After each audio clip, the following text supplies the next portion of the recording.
My name is Margie, and I am 58 years old. That Christmas evening in 2023 started like any other holiday gathering at my daughter Jessica's house.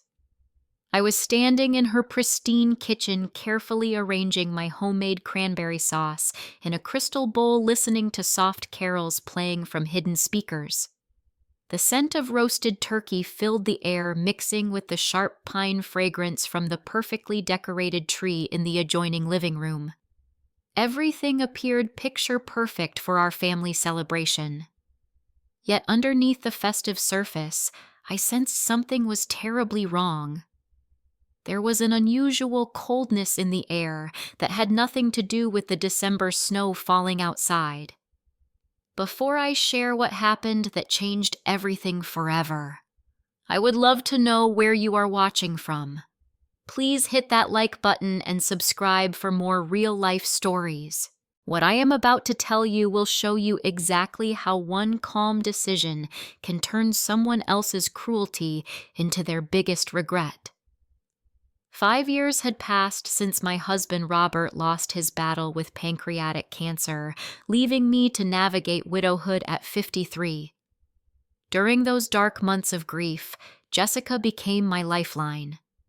My 32-year-old daughter would drive 40 minutes from her suburban home to mine every single Sunday, bringing fresh flowers and staying late into the evening. We would sit at my kitchen table for hours, sharing memories of her father and dreaming about the future. Jessica had always been my gentle child, the daughter who rescued injured birds and volunteered at animal shelters throughout high school. She possessed a natural empathy that drew people to her, making friends easily and maintaining those relationships for years. When she met Brad at a corporate networking event 3 years ago, I was thrilled to see her happiness. He seemed perfect for her.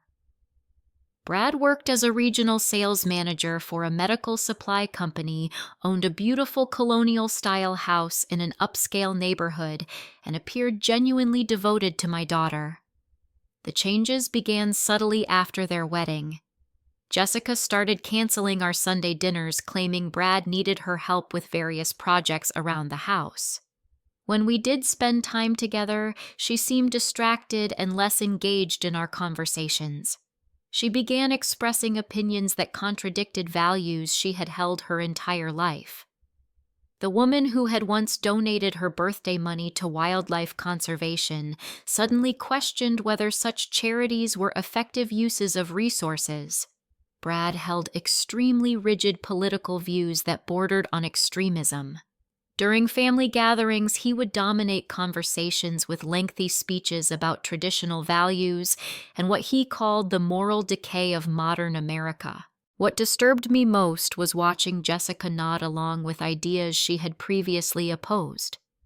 She stopped volunteering at the animal shelter where she had worked for 6 years.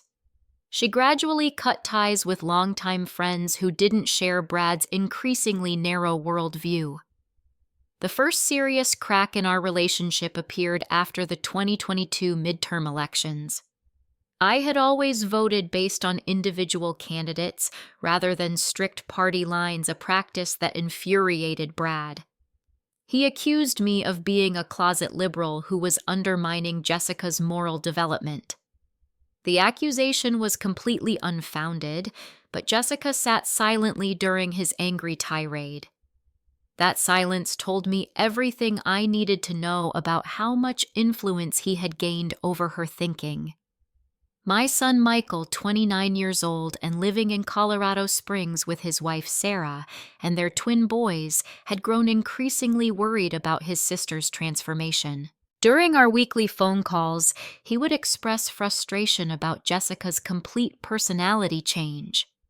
He tried maintaining a relationship with Brad for family harmony, but found it nearly impossible to tolerate his brother-in-law's constant preaching and judgment of others. For 30 consecutive years, my modest ranch home had served as the central gathering place for Christmas celebrations. I would begin preparations in early December, making traditional recipes passed down from my grandmother and decorating every room with handmade ornaments collected over decades. The house would overflow with warmth, laughter, and the chaotic joy of multiple generations coming together to celebrate. This year, however, Jessica insisted we celebrate at her house instead. When I offered to contribute my famous green bean casserole or help with decorating, she politely but firmly declined every suggestion. She wanted complete control over the hosting duties, she explained, as if this were some kind of test she needed to pass. Looking back now, I realize this was the first clear sign that something much darker was being planned. Christmas morning dawned gray and bitterly cold with a steady snowfall that had been continuing since midnight. I woke at my usual 6 o'clock hour, a habit formed during decades of holiday meal preparations. Even though I wasn't hosting this year, I couldn't shake the compulsive need to contribute something meaningful to our family gathering. I spent the early morning hours baking my late mother-in-law's famous apple pie using the handwritten recipe card that was now stained and yellowed from 40 years of use. The kitchen filled with the nostalgic aromas of cinnamon, nutmeg, and butter. As I carefully wove the delicate lattice crust, I found myself remembering all the Christmas mornings this exact pie had graced our dining room table. Robert used to tease that he had married me for my beauty, but stayed married for his mother's pie recipe. Around 11:30, I called Michael in Colorado to exchange Christmas wishes with his family. The conversation quickly shifted to concerns about the evening ahead. Michael expressed deep regret that they couldn't make the trip east due to both boys coming down with severe flu symptoms. He worried about leaving me alone with Brad's extended family, especially given the increasing tension he had noticed during recent phone conversations with Jessica. I reassured him that everything would be fine, though I wasn't entirely convinced of that myself. When I called Jessica to confirm the final details for dinner, her voice carried an unusual formality that sent chills down my spine. She reminded me to arrive at exactly 6 o'clock for dinner, emphasizing that I should not come earlier than that specific time. When I asked if I could bring anything besides the pie, she curtly informed me that every aspect of the meal had already been planned and prepared. The entire conversation lasted less than 3 minutes and ended with a cold goodbye that left me feeling deeply unsettled. While loading my carefully wrapped gifts into the car, I encountered my neighbor, Mrs. Patterson, walking her small Yorkshire Terrier along the snowy sidewalk. The 70-year-old woman had lived in the house next door for over 15 years and had become one of my most trusted friends. She casually mentioned hearing loud, angry voices coming from the direction of Jessica's neighborhood the previous evening. When I pressed for more specific details, she seemed hesitant to elaborate, saying only that it hadn't sounded like typical holiday preparation stress. Among the presents in my back seat was a leather-bound photo album that had taken me 3 weeks to complete. It contained carefully selected pictures spanning Jessica's entire life, from her first Christmas as a 6-month-old baby to candid shots from her wedding reception. I had included handwritten captions for each photograph sharing specific memories and expressing my deep love for the moments we had captured together. The album was intended to serve as a bridge back to the emotional closeness we had once shared so naturally. As afternoon gradually faded into early evening, I found myself standing motionless at my living room window, watching the snow continue to fall with increasing intensity. A growing sense of dread had settled deep in my chest like a physical weight. The joyful anticipation I typically felt before family gatherings had been completely replaced by an inexplicable anxiety that seemed to grow stronger with each passing hour. The 20-minute drive to Jessica's house took me through several neighborhoods that had been transformed into winter wonderlands by elaborate Christmas decorations.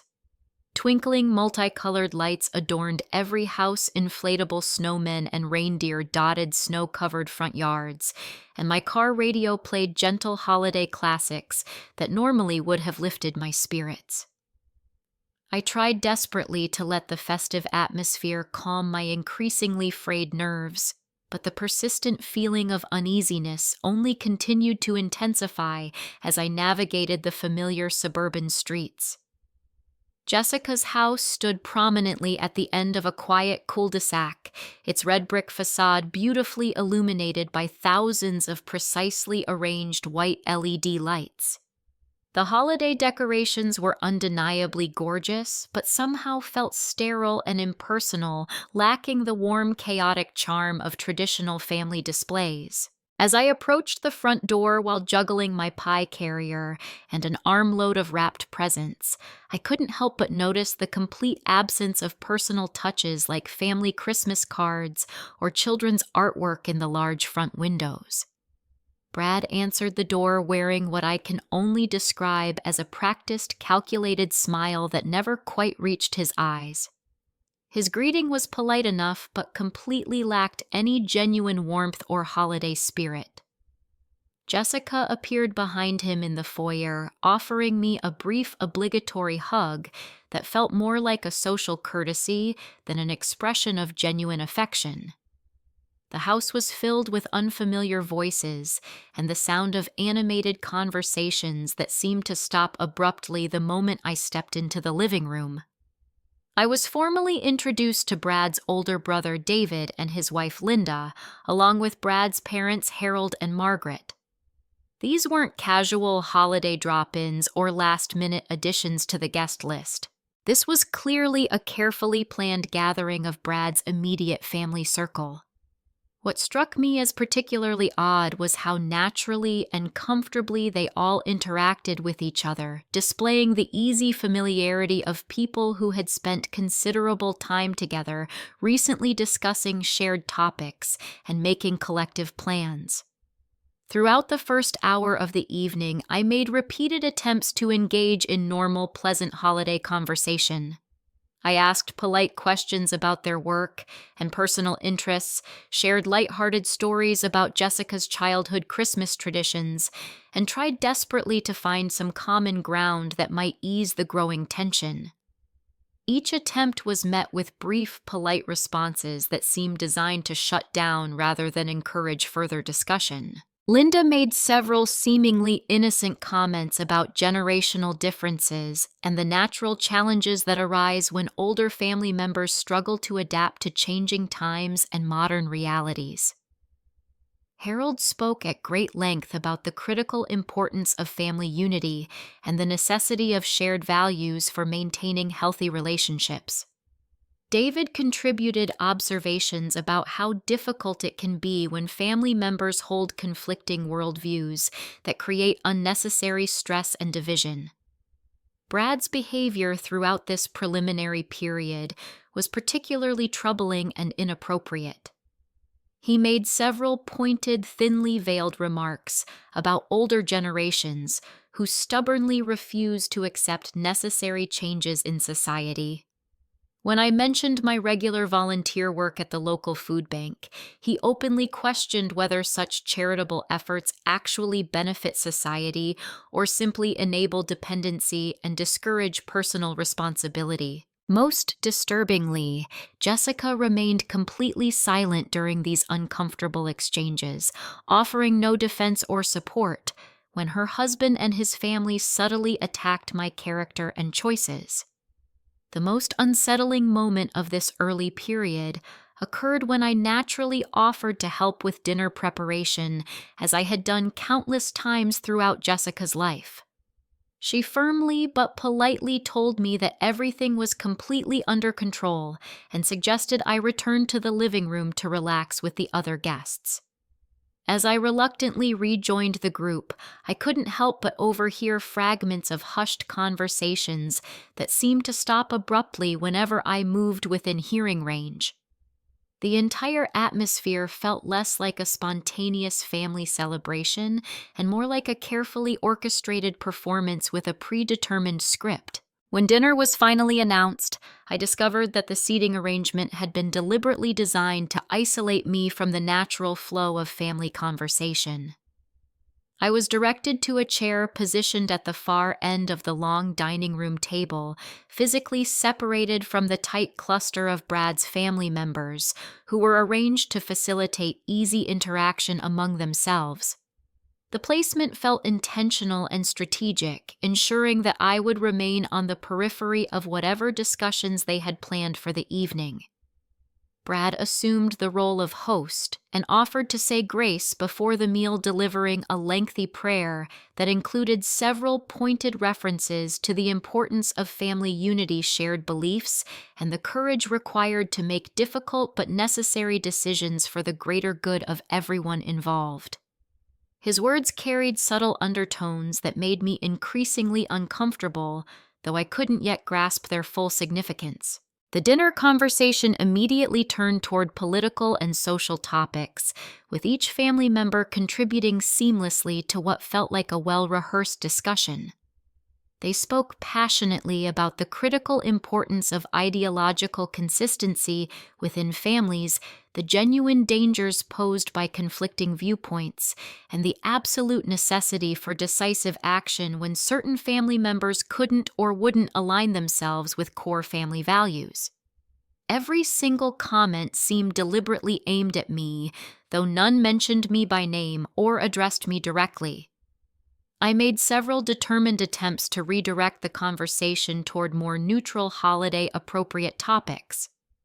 I asked enthusiastic questions about their personal Christmas traditions, shared warm memories from Jessica's childhood celebrations, and brought up my adorable grandchildren in Colorado, who I missed terribly. Each effort was politely acknowledged with brief responses, but quickly redirected back to their preferred themes of family loyalty, shared values, and the importance of difficult decisions. The tension escalated dramatically when Harold began directly questioning what he termed my lifestyle choices and personal philosophy. He suggested that people of my generation often cling stubbornly to outdated, harmful values that prevent younger family members from reaching their full potential. When I attempted to defend my beliefs and explain my perspective with calm reasoning, Margaret interrupted rudely to declare that sometimes older people simply lack the capacity to understand modern realities and changing social expectations. Throughout this increasingly hostile exchange, Jessica maintained her conspicuous silence. She made absolutely no effort to defend her own mother, redirect the uncomfortable conversation, or ease the obviously growing tension around the table. Her husband and his family were systematically attacking my character, my beliefs, and my very worth as a human being, while my own daughter sat quietly nearby, occasionally nodding in apparent agreement with their cruel assessments. As we finished the main course and prepared for dessert, the atmosphere became even more electrically charged with anticipation. Brad's family members began exchanging meaningful looks, subtle hand signals, and barely perceptible nods of mutual understanding. They were clearly building toward some kind of climactic moment, and I realized with growing horror that this entire elaborate dinner party had been planned and orchestrated as something far more sinister than a simple holiday celebration. The careful seating arrangement, the coordinated verbal attacks on my values and character, Jessica's unusual insistence on hosting, and now these obvious signals of preparation all pointed toward a predetermined outcome that I was only beginning to comprehend with rising dread. The moment that completely shattered my world and changed everything forever came just as we had finished our coffee and dessert. Jessica suddenly pushed back her chair and stood up abruptly, the legs scraping harshly against the polished hardwood floor with a sound that cut through the room's tense atmosphere like a knife through silk. She cleared her throat deliberately and requested everyone's complete attention, speaking with a cold authority and confidence that I had never heard from my daughter in her entire 32 years of life. What happened next will remain burned into my memory until the day I die. Jessica looked directly into my eyes with an expression of calculated cruelty and spoke 8 words that landed like physical blows to my chest. "At Christmas, you are not family. We voted." The room fell into complete deathly silence, except for the steady ticking of an antique grandfather clock in the adjacent hallway. Time seemed to stop completely as my mind struggled to process what I had just heard. She continued speaking with the practiced precision of someone who had rehearsed this moment multiple times. She explained in clinical detail that all 6 adults present at the table had participated in a formal meeting held at this very house exactly 1 week earlier. They had spent nearly 3 hours discussing my influence on their family dynamic, analyzing my political beliefs and social attitudes, evaluating my lifestyle choices, and determining my overall compatibility with their collective vision for their shared future together. After what she described as careful deliberation and thorough discussion of all relevant factors, they had conducted an official vote with a completely unanimous result. The decision was final and non-negotiable. I was to be permanently removed from their family structure with immediate effect. I would no longer be welcome at any family gatherings, holidays, or special occasions. I would no longer be considered part of their inner circle or consulted about family decisions. Most devastatingly of all, I would no longer be recognized as Jessica's mother in any meaningful or practical sense. The specific reasons they cited for this unprecedented action were as devastating as they were completely absurd. They claimed that my moderate political views were systematically corrupting Jessica's moral and spiritual development. They argued that my volunteer work at local charities promoted dangerous social dependency rather than encouraging healthy personal responsibility. They insisted that my lifestyle choices reflected hopelessly outdated values that posed genuine threats to their children's future success and happiness. Most cruelly and unfairly of all, they stated that my ongoing grief over Robert's death 5 years earlier had made me emotionally unstable and psychologically burdensome for everyone around me. They suggested that my continued presence in their lives was preventing them from moving forward and achieving their full potential as a modern progressive family unit. As Jessica delivered this calculated speech of destruction, I carefully studied the faces arranged around the table like a tribunal of judges. Brad wore an expression of pure, undisguised satisfaction, as if he were witnessing the successful conclusion of a long-awaited military campaign. David and Linda nodded approvingly at each devastating point Jessica made, their faces reflecting genuine pleasure at my obvious pain. Harold and Margaret looked positively proud, as if they were witnessing a difficult but necessary family intervention that would ultimately benefit everyone involved.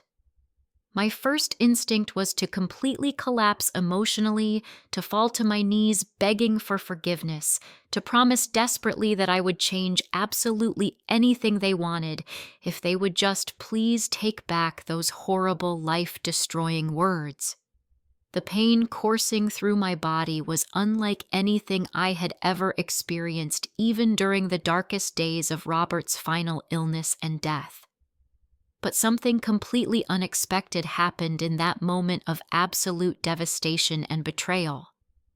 A strange, almost supernatural calm descended over me like a protective blanket, bringing with it a crystal-clear mental clarity that was born from the complete destruction of all my illusions about these people.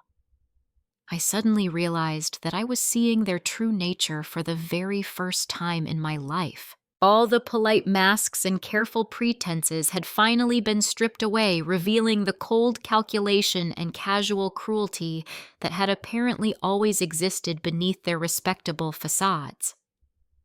I took one final long look at each face around that table, carefully memorizing the expressions of people who could collectively orchestrate and execute such deliberate, systematic emotional torture against someone who had loved them unconditionally. Then I simply said, "I see," in a voice that was steady and calm, and stood up from my chair with a composure that clearly surprised everyone in the room, including myself. What happened during the next 30 minutes would completely transform their moment of anticipated triumph into what would become their absolute worst nightmare. Instead of breaking down in tears or desperately begging them to reconsider their cruel decision, I walked with perfect composure to the living room where I had earlier placed my purse and winter coat.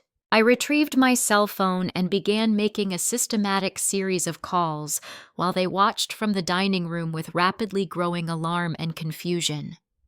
My first call was to my longtime attorney, Mr. Thompson, whose personal number I had kept programmed in my phone for over 10 years. Despite the fact that it was Christmas evening, he answered on the third ring with his characteristic professionalism. I explained the situation clearly and concisely, then requested an emergency appointment for the following morning to completely revise my last will and testament. I wanted Jessica immediately removed as the primary beneficiary of my estate, which was worth approximately $420,000. Every asset would be redirected to Michael's children's college education funds and to various charitable organizations that actually appreciated my contributions. My second call was to my bank's 24-hour customer service line. I provided my account information and security codes, then immediately froze all joint accounts I shared with Jessica, including the substantial savings account containing over $30,000 that I had been carefully accumulating for her future home renovation projects. I also permanently canceled the emergency credit card I had given her 3 years earlier, which she had been using regularly for personal expenses, ranging from groceries to clothing purchases. The third call was to Michael in Colorado Springs. Despite the late hour and the time zone difference, I carefully explained everything that had just occurred during the dinner. My son's shock and rage were immediately apparent even through the phone connection. He instantly offered to book the earliest available flight, or if necessary, to begin driving through the night to come get me. In the background, I could hear Sarah expressing her own outrage and promising their complete support for whatever I needed. My fourth call was to Father Martinez at St. Mary's Catholic Church, where Jessica had recently become very active in the Women's Auxiliary Organization. I informed him that I would be immediately canceling my planned donation of $25,000 toward the construction of the new community center money that Jessica herself had been instrumental in helping me pledge during a fundraising campaign 6 months earlier. I also requested that my name be completely removed from any recognition materials or dedication plaques associated with the project. The fifth and most financially devastating call was to my real estate agent, Margaret Chen, who had been helping me with property management for over 8 years. I had been secretly planning to deed my house directly to Jessica upon my death, a surprise gift worth approximately $250,000. Instead, I instructed Margaret to begin immediate preparations for putting the property on the market, with all proceeds to be donated to organizations that specifically support elderly individuals who have been abandoned or rejected by their own families. Throughout these methodical phone calls, the atmosphere in Jessica's dining room underwent a dramatic transformation. Brad's confident, smug expression gradually faded as he began to comprehend the serious financial implications of their carefully planned vote. David and Linda exchanged increasingly worried glances as they realized that this situation was spiraling far beyond their anticipated control. Harold and Margaret shifted uncomfortably in their chairs as they slowly grasped the enormous magnitude of what I was systematically dismantling with each conversation. Jessica finally broke her stunned silence, rushing toward me with genuine panic evident in her voice and body language. She desperately tried to grab my phone away from me, frantically begging me to stop making calls and insisting that I was completely overreacting to what had happened. She claimed that we could easily work everything out through calm discussion and reasonable compromise, as if the deliberate cruelty of the past hour could be simply erased through negotiation. But I had one final action planned that would ensure this particular Christmas dinner would never be forgotten by anyone who participated in it. I opened my Facebook application and began typing a detailed, comprehensive post describing exactly what had transpired that evening. I included specific quotes from their conversations, tagged Jessica and Brad along with several dozen mutual friends and extended family members, and provided a thorough explanation of the formal vote they had conducted to officially remove me from their family structure. Within just a few minutes, my phone began buzzing continuously with shocked responses and expressions of outrage and support from friends who absolutely could not believe what they were reading. The immediate aftermath of that devastating Christmas evening created consequences that extended far beyond anything Jessica and Brad's family could have possibly anticipated when they planned their cruel intervention. Michael and Sarah drove through the night without stopping, arriving at my house the following afternoon with their car packed with supplies and their faces set with determined anger. Michael's protective fury toward his sister was fierce and unwavering, and he immediately began helping me pack my most important belongings to relocate permanently to Colorado Springs. Jessica called my phone constantly during the days that followed, leaving increasingly desperate and emotionally charged voicemails that progressed from angry demands that I reverse my financial decisions to tearful, rambling apologies, claiming that she had been manipulated and pressured by Brad's domineering family. She insisted that the entire vote had been Brad's original idea and that she had been psychologically coerced into participating against her better judgment. But I had heard her voice that night, witnessed the coldness in her eyes as she delivered their verdict, and seen the satisfaction on her face as she watched me absorb the impact of their betrayal. The consequences for Brad and his extended family proved to be both swift and severe. My Facebook post detailing their behavior had been shared over 800 times within the first week, spreading throughout our suburban community like wildfire. Friends, neighbors, and acquaintances expressed universal horror and disgust at the story, with many people sharing their own experiences of family betrayal in the comments section.